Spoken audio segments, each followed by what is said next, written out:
আসসালামু আলাইকুম। আজকে আমরা আরেকটা স্টক নিয়ে আসছি। আমরা আসলে প্রত্যেকদিনই চেষ্টা করব সন্ধ্যা ৭ঃ০০ একটা, একটা করে ভিডিও দিতে। অনেকগুলো ভিডিও দিব না, একদিনে একটা। শুক্র, শনি হয়তো আমরা আ বেশি ভিডিও দেব। হয়তো ২ টা ৩ টা করে আমরা ভিডিও দেব। তাতে হবে কি একটা জিনিস মাথায় থাকবে যে না আমরা একটা প্রসেস এ আগাচ্ছি। এতে আমারও একটা মানে ইনটেনশন থাকে যে না আমার ভিউ গুলা কেমন হচ্ছে প্লাস শেয়ার কেমন হচ্ছে সেটা সম্পর্কে আমার একটা ভালো ধারণা হবে।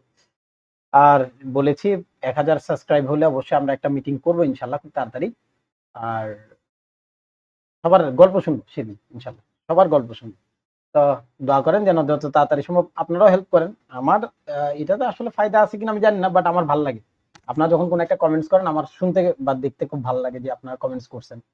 আমি কিছুক্ষণ পর এসে চেক করি যে কেউ আসলে মেসেজ করছে কিনা বা কেউ কমেন্টস করছে কিনা। কারো কোনো প্রশ্ন আছে কিনা আমি চেষ্টা করি জানতে। এমন না যে আমি অনেক ফ্রি থাকি, বাট চেষ্টা করি তারপরেও যে যেটুকু পারি সেটুকু যেন মানে রিপ্লাই করতে পারি। আচ্ছা যাই হোক, আমরা সবার আগে যে জিনিসটা নিয়ে আলোচনা করব সেটা হচ্ছে আমাদের কি বলে আগ্নেয়ের যে ফান্ডামেন্টাল। আমি বলছি না এখানে অনেক বড় কোনো আমি আপনাদেরকে একেবারে আ কি বলে ব্যালেন্স শিট নিয়ে বসে যাবো না, এরকম কোনো কিছু না। জাস্ট যেটুকু না হলেই না ওটা নিয়ে আমরা একটু আলোচনা করব। কারণ আমি অনেক, অনেক বেশি আসলে হাইপোথেটিক্যালি চিন্তা করতে পারি না। বিশেষ করে এইসব জায়গায়। আ এখানে আমাদের অগ্নির সবথেকে ভালো জিনিস যেটা সেটা হচ্ছে এখন পর্যন্ত সে B ক্যাটেগরিতে বিলং করছে। তারপর মার্কেট ক্যাপিটাল নিয়ে আমার কোনো প্যারা নাই। লাস্টে যে মিট করেছিল আপনার টোটাল শেয়ারের সংখ্যা হচ্ছে ৭ কোটি। পি রেশিও 23 খুবই ভালো। এদিকে ফ্রি ফ্লোট আবার 67 খারাপ। মানে ২ টার সামঞ্জস্য খুবই কম। আমরা এটাকে আপাতত ইগনোরের জন্যই বলবো। মানে এই জায়গাটা ইগনোর করতে বলবো। যদি আমার খুব পছন্দের একটা শেয়ার ছিল আগে থেকেই। আর আচ্ছা আমাকে এখানে আগ্নিতে আসতে হবে। অগ্নি আমি ভুলে গেছি এটা। ওকে, আমরা এরপর আসবো এইখানে। এখানে আমাদেরকে কি ধরনের ডেটাবেস দিচ্ছে সেটা নিয়ে আমি একটু আলোচনা করব। তারপর আমি আপনাদেরকে একটা মোটিভ দেখাবো যে আসলে মার্কেট কি। আসবো ডিরেক্টরের কাছে আছে 32%, ইটস গুড। এখানে 57% পাবলিকের কাছে নট গুড। তো ওভারঅল সব মিলাইলে আসলে আমার কাছে এখন পর্যন্ত কোম্পানি খারাপ মনে হয়নি। মানে আমি কেন জানি না আমার কাছে একটা কোম্পানির মধ্যে অনেক বেশি নেগেটিভিটি এখন পর্যন্ত চোখে পড়েনি। আমি জানি না পরবর্তীতে কি হবে, বাট এখন পর্যন্ত আমি হ্যাঁতেই আছি না এটা করা যায়। আসি আইটি সেক্টর, যেহেতু এই সেক্টরে সবচেয়ে কম পরিমাণ সবচেয়ে কম বলবো না, কম পরিমাণ স্টক আছে। বাংলাদেশে অনেক বেশি স্টক এমনিও নাই। ভালো, ভালো কোম্পানির নেই। এটা বললে লাভ নেই। ক্যাটেগরি এখন পর্যন্ত B73 পেড আপ। তারপর এই এটা এতটাই ন্যূনতম যে এটাকে আসলে না ধরার মতোই। যে এত বড় কোম্পানি যারা স্টক পর্যন্ত চলে আসছে, ওদের কাছে ৩ কোটি টাকার মানে কি বলবো? এটা ওদের মান্থলি খরচও হইতে পারে। আমরা এটা নিয়ে আর না আগাই। এটা আমরা বুঝতে পারছি না। This good. আচ্ছা, ঠিক আছে। এরপরে আমি আপনাদেরকে আমার টেলিগ্রাম চ্যানেলে নিয়ে যাব। আমি যখন প্রাইস আমার সাথে একজনের সাথে কথা ছিল, আমার যে ক্লায়েন্ট ছিল, ছিল কি আছে এখনো। তো উনার সাথে আমার একটা জিনিস উনি আমাকে অগ্নি নিয়ে জিজ্ঞেস করেছিল। তখন আমি বলেছিলাম এটা হচ্ছে নভেম্বর ২২ তারিখের একটা ছবি। আমি উনার জন্য এই ছবিটা আসলে স্ক্রিনশট মেরেছিলাম। পরে বললাম যে যেহেতু আসলে আছে দিয়ে দিই। তো তখন আমি বলেছিলাম যে এইখানে একটা প্রাইস আছে কত? 2445 2445 best price for buy. Why? কারণ আমি দেখতে পাচ্ছি এই প্রাইসটা যখন এগুলোকে ব্রেক করছিল, সবথেকে ইম্পোর্টেন্ট প্রাইসটা ছিল এখানে। এখানে প্রাইস আপনার সাপোর্ট করছিল। আচ্ছা, এরপরে প্রাইস এদিক থেকে একটা ট্রেন্ড লাইনও আঁকছিল। তো আমার কাছে মনে হচ্ছে এটা যখন এখান পর্যন্ত আসবে তখন 2445 ছিল সবথেকে বেস্ট লেভেল। এটা আমার মেন্টালিটিতে গ্রো হইছে যে ভাই এটা হইতে পারে। তারপর কি হলো? আমরা চলে গেলাম ডিসেম্বরের ১২ তারিখ। আমি এটাকে আগেই একটু দেখে নিছি কারণ আমি জানি যে আমি একটা পোস্ট করছি পরে। সরি, জানুয়ারি চলে আসছি। ডিসেম্বরের ১২ তারিখ আমরা একটা পোস্ট করেছিলাম এইখানে। কি লিখছি? এখানে বলছে eyes on it price reflects here. তার মানে ২৪-৪৫ এ প্রাইস কি করছে? আপনার ডিসেম্বরের ১২ তারিখে কি করছে? রিফ্লেক্ট করছে। আচ্ছা। এখন ডিসেম্বরের ১২ তারিখ যদি আমরা দেখি, দেখেন এগুলো কিন্তু চেঞ্জ করার পসিবিলিটিস নাই কারণ ওই দিনই কিন্তু ইয়া করে প্রাইস আসে। এই দেখেন নভেম্বর ২১ ডিসেম্বর ডিসেম্বরের ১২ তারিখ। ঠিক আছে? এই দেখেন ডিসেম্বরের ১২ তারিখ ২৪-১০ পর্যন্ত প্রাইস নামে একদম লাস্ট লো হয় আপনার ২৩ টাকা ২০ পয়সা। এরপর থেকে কিন্তু প্রাইস কি করছে? উপরের দিকে গেছে।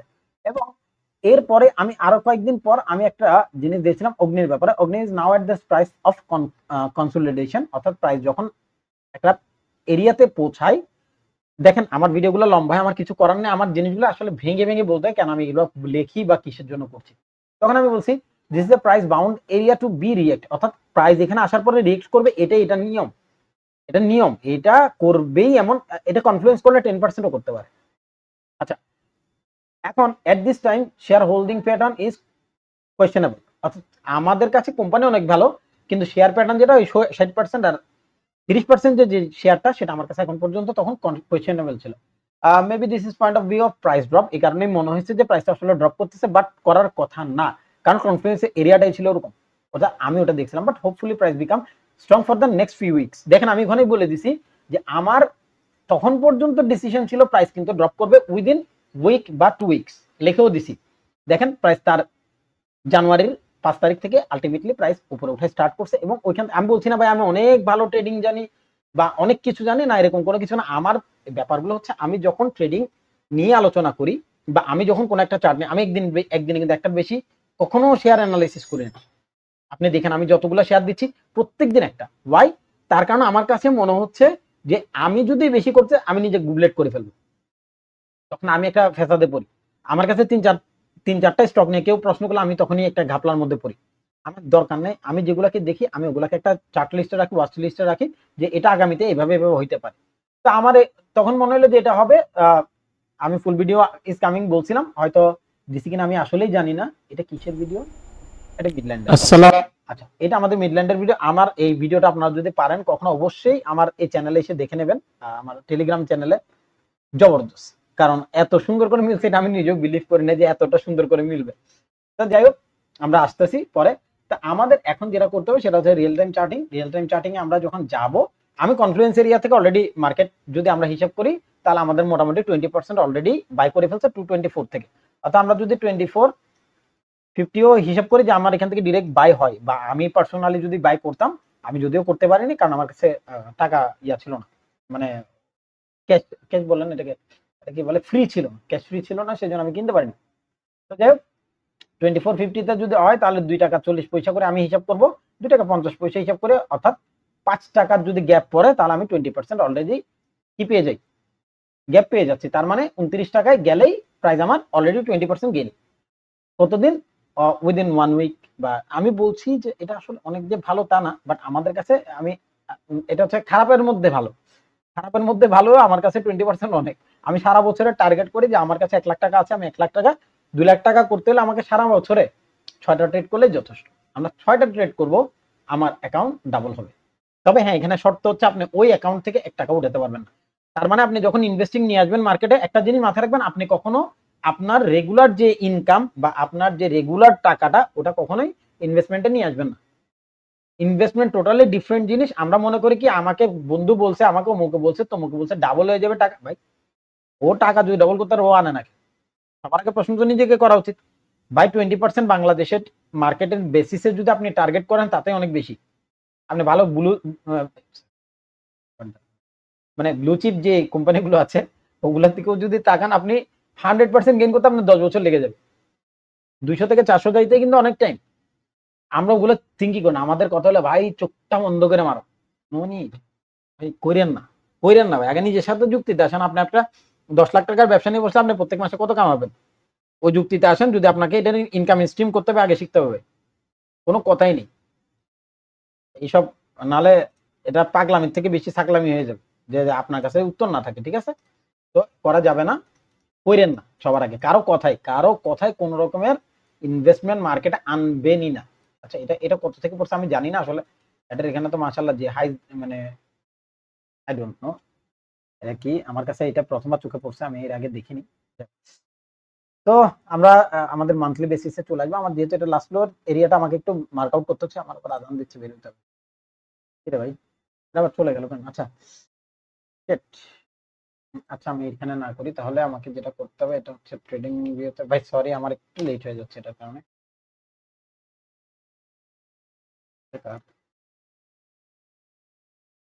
এটা হচ্ছে আগ্নি।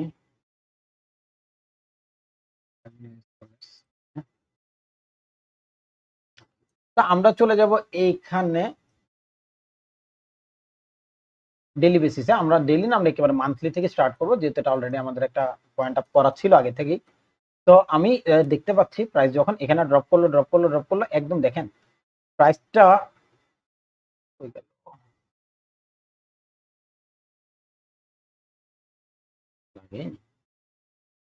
তাড়াহুড়ো করলে যা হয়। এই কনফিডেন্সটা ছিল তখন, ঠিক আছে।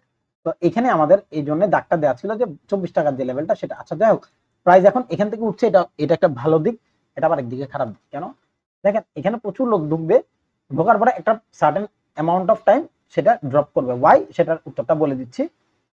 প্রাইস যখন এটুকু দেখেন ভাই, দাগ আমার না, কোম্পানির মানে প্রাইস গুলো মুভমেন্ট এমন ভাবেই করবে যাতে করে পরবর্তীতে এগুলো কাজে লাগানো যায়। দেখেন এটা হাইস্ট প্রাইস কত?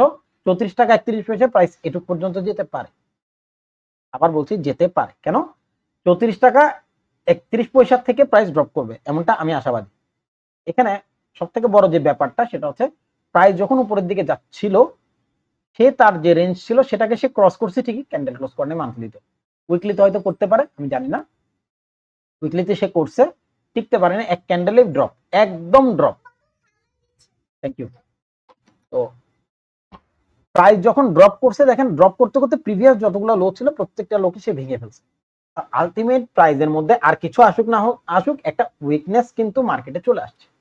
এটা কারা দেখছে? যারা এখানে ইনভেস্টর ছিল এবং যারা এইসব এরিয়া থেকে কি করছে, বাই করছে। দেখেন এই এরিয়াতে যখন প্রাইসটা যাবে, যারা এতক্ষণ পর্যন্ত এটার মধ্যে হোল্ডে ছিল এরা কিন্তু প্যানিকড অলরেডি, অনেকটুকু প্যানিক যে আল্লাহ কোন রকম 32 আসুক, লস 1 টাকা হইলে বিক্রি করে দেবো। এই যে প্যানিক সেলের যে ব্যাপারটা হবে, এটা কিন্তু মার্কেট একদম টু করে পড়বে। এখন এটা 32 টাকা 15 পয়সা থেকে হতে পারে, 34 টাকা 15 পয়সা থেকেও হতে পারে, বা 40 পয়সা থেকেও হতে পারে। এখন আপনার কাজ কি? আপনার কাজ হচ্ছে ভাই, আপনি যদি এখন এন্ট্রি নেন, গুড। আমি বলবো না এন্ট্রি নিতে, কারণ আমার কাছে এটা এখন পর্যন্ত এন্ট্রির এরিয়াতে আসে, আমার কাছে আসে না এখনো, আমি নেব না। আমি তখনই নেবো যখন আমার কাছে মনে হবে দিস ইজ গুড পয়েন্ট, তখন আসি। ওটার জন্য আমি এখানে আর উইকলিতে গুতাগুতি করতে না, কারণ আমার কাছে এটা চেঞ্জ করে দিছে। আমাকে এখন রিট্রেসমেন্ট আসতো প্রাইস, আমি এটাকে ডিলিট করে দেবো। সরি, আরে আজকে তাড়াহুড়া করতেছি, বারবার ভুল হচ্ছে। কোথায় আমাদের এরিয়াগুলো নিয়ে আমরা একটু আলোচনা করবো, আমি পুরো জায়গাটাই ক্লিয়ার করে দিই, আপনাদের জন্য সুবিধা হবে বুঝাতে এবং বুঝতে। চলেন, আমি ভিডিওগুলো একটু বেশি লম্বা করে ফেলি, সরি অ্যাবাউট দ্যাট, আমার আসলে কিছু করার নেই। আমি এই লাইনটাকে আমার হাই পয়েন্ট হিসেবে ধরবো, যখন এটা আমার সুইং ছিল। কেন সুইং ছিল? আমরা দেখতে পাচ্ছি প্রাইসটা যখন ড্রপ করছিল তখন এই হাই থেকে এই লো পর্যন্ত নিচে গিয়েছে, রাইট? এই দেখেন এটুক পর্যন্ত সে নিচে গিয়েছে, নিচে যাওয়ার পরে সে এই লাইনটাকে ব্রেক করেছে। তা আমাদের কাছে সুইং পয়েন্ট এটা।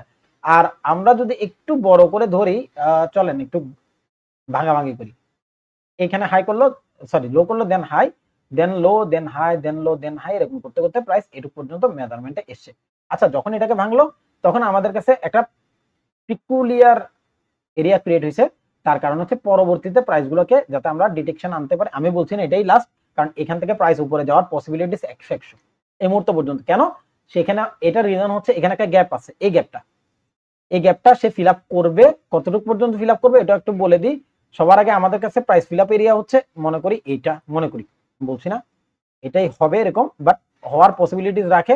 সেকেন্ড প্রাইস এরিয়া হচ্ছে এইটা, এটা করতে পারে একেবারে এক্সাক্ট যেখানে আছে ওখান থেকে প্রাইস ড্রপ করবে, বা কাছাকাছি কোথাও। আমি আরেকটু ফিল্টার করি জায়গাটাকে, আমাদের ফিল্টারিং এরিয়া হবে এইটা, এইটা, এইটা, এইটা, এটা আমাদের ফিল্টারিং এরিয়া নাকি? আমি আর একটু ক্লিয়ার দেখি।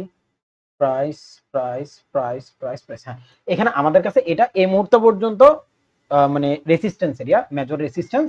আমার ধারণা, প্রাইস এখান থেকে ড্রপ করবে, কিছুটা ড্রপ করার পর আবার উঠবে, উঠে এই হাই পর্যন্ত যাবে 30 টাকা পর্যন্ত, তারপর হয়তো ব্রেক করবে। আর যদি না করে, দেখেন প্রাইসটা কখন মানে ব্রেক করতো, ওই জিনিসটা আমি আপনাদেরকে একটু দেখিয়ে দিই। আসেন, প্রাইস ঘুরে গেছিল প্রায়, যে এরপর মনে হয় আর উঠবে না, এরকম একটা ব্যাপার সে ক্রিয়েট করছিল। প্রাইস যখন এখানে আসলো, দেখেন এই যে রেড ক্যান্ডেলটা, এই যে রেড ক্যান্ডেল, এরপরে গ্রিন ক্যান্ডেল, এরপর আবার রেড ক্যান্ডেল, এরপরে গ্রিন ক্যান্ডেল, এরপর রেড, এরপর সরি গ্রিন, এরপরে রেড, এই রেড রেড রেড, এখানে আমাদের এই যে লাইনটা ক্রিয়েট হইলো, এই লাইনটা সে কিন্তু অলরেডি একটা মানে কি বলবো উইকনেস কিন্তু সে দেখাই ফেলছে, ভাই আমি কিন্তু শেষ, আমি আর পারবো না উঠতে, ঠিক আছে। ওখানের পরে সে অনেক কষ্ট করে, দেখেন প্রত্যেকদিন 1 2 এরকম করে, দুইটা একটা, দুইটা আবার একটা, দুইটা আবার একটা, তার মানে উইকনেস কিন্তু মার্কেটে আছে। বায়ার যেটুকু বাই করতেছে, সেলার অতটুকু সেল করতেছে। কারা? যারা এখান থেকে কিনছিল, আরে ভাই প্রফিট হয়ে গেছে, বাইরে হয়ে যায়, ঠিক আছে, নতুন করে বায়ার ঢুকতেছে, দুজনের মারামারিতে মার্কেটের এই হালত। এগুলো বুঝতে হবে, মার্কেটে থাকতে হলে এই মজাটা নিতে হবে মার্কেটে। মার্কেটের মজা না নিয়ে আপনি মার্কেট থেকে টাকা বের করলে হবে না ভাই। মার্কেটের প্রত্যেকটা ক্যান্ডেলের হিসাব কিতাব আছে যে কখন কোন ক্যান্ডেলটা করবে, কিভাবে করবে প্রত্যেকটা। আসেন ওইখানে একটা মজার জিনিস দেখে আমার একটা পুরো এটা হচ্ছে আমি জানি না এখানে দেখানো যাবে কিনা, দরকার নেই, এই অংশ কেটে দিতে হবে।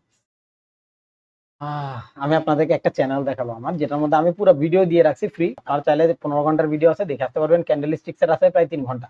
আর আমার একটা চ্যানেল আছে, নাম হচ্ছে এফএক্স ল্যাব বাংলা, চাইলে ওখান থেকে গিয়ে দেখে আসতে পারেন ক্যান্ডেল। আমি পুরো একেবারে ক্যান্ডেল স্টিক্স কিভাবে তৈরি হয়, কেন হয়, কিভাবে দেখবেন, কোন জিনিসটা দেখতে হবে, কিভাবে দেখতে হবে, প্রত্যেকটা জিনিস একেবারে 100% ক্লিয়ার কাট বুঝাই দিচ্ছি। দেখেন আজকে প্রমাণ দেখতে চান, আমি আপনাদেরকে প্রমাণ দিই। আগামী কালকে যখন ক্যান্ডেল ওপেন হবে, ঠিক আছে, এটা একটু উপর ওপেন হবে এবং পরের দিনে যে ক্যান্ডেলটা সেটা প্রথমে আপে যাবে, এরপরে রেড কালারে ক্লোজ হবে, ক্লোজ হইতে পারে, তবে গ্রিন কালারে ক্লোজ হওয়ার পসিবিলিটিস রাখে। তার কারণ হচ্ছে এটার উপরে যদি সে কি করে ক্লোজ করে, আলটিমেটলি সেটা গ্রিন থাকবে, ঠিক আছে। তো আমাদেরকে এই জিনিসগুলো বুঝতে হবে। তবে উপরে যাবে, উপরে গিয়ে সে রেড ক্যান্ডেল করবে এমনটা শিওর থাকে। তো রেড মানে গ্রিন ক্যান্ডেল হবে এটা শিওর, দ্যাটস দ্য ফাইনাল। ওকে, রবিবার দিন দেখবেন এটা গ্রিন ক্যান্ডেল হচ্ছে। তো এই জিনিসটা আপনাদেরকে বুঝতে হবে ভাই, যে মার্কেট কিভাবে মার্কেটের সাথে আসলে রিলেট করে, প্রত্যেকটা জিনিস আপনাকে বুঝে নিতে হবে। So thank you. আমরা সরি, আমি যেটা মিস করে গেছি সেটা হচ্ছে আমাদের বেজ এরিয়া, কোথা থেকে আমরা বাই করব। আমাদের প্রথমে বাই পয়েন্ট হবে, আমরা এরিয়াগুলোকে মার্ক আউট করে দিই, যে এরিয়াগুলো আমাদের বাইয়ের জন্য সবচেয়ে ভিজিবল। এখন পর্যন্ত আমার কাছে মনে হয়েছে এই প্রাইসটা সবচেয়ে বেস্ট, যেখান থেকে বাই করে স্টার্ট করবেন। অর্থাৎ 25 টাকা 70 পয়সা হবে আপনার প্রথম এরিয়া। সেকেন্ড এরিয়া হবে, যদি আপনি কোনো কারণে মিস করে যান, তাহলে এইটা 24 টাকা 10 পয়সা। এর নিচে আপনি কোনো বাই করবেন না, এর নিচে আপনার এসএল হয়ে যাবে, ঠিক আছে। এবং এটা last candle, last candle area, এই দুটো আমাদের বাই পয়েন্ট, একটা এটা আরেকটা এটা। যদি আপনার মনে হয় আপনার যতগুলো ট্রেডিং সিস্টেম আছে, আমি আপনাকে কোনোভাবেই সিগন্যাল দিচ্ছি না, এটা আমার পার্সোনাল এরিয়া যেখান থেকে আমি বাই করতে পারি। আমি এখনো বলছি না যে আমি এখান থেকেই বাই করবো, এরকম কোনো কিছু বলছি না ভাই। আপনার টাকা আপনার যা মন চায় আপনি করবেন, আমাকে কোনো দায় করতে পারবেন না। আপনি বলছেন দেখে আমি 25 টাকায় কিনছি, এটা যে কোনো সময় ড্রপ করতে পারে একদম নিচ পর্যন্ত 17 টাকায়। আবার বলে দিচ্ছি 17 টাকা পর্যন্ত এটা ড্রপ করবে, ঠিক আছে। এবং ড্রপের টাইম চলে আসছে, অগ্নি প্রথমে রিট্রেস করে নিচে যাবে, দেন আবার নতুন করে হাই করবে। তো এটার জন্য আপনাকে রেডি হইতে হবে। এবং আমরা অলরেডি মান্থলিতে এই জিনিসটার বায়াস দেখতে পাচ্ছি, যে প্রাইস অলরেডি মুভ ডাউনের জন্য মোটামুটি কার্ভনেস করে ফেলছে। তবে এর প্রিভিয়াসও এখানে হিস্ট্রিটা দেখতে পাচ্ছি যে সে কিছুটা এরকম মুভমেন্ট করে করেই আবার উপরের দিকে গেছে।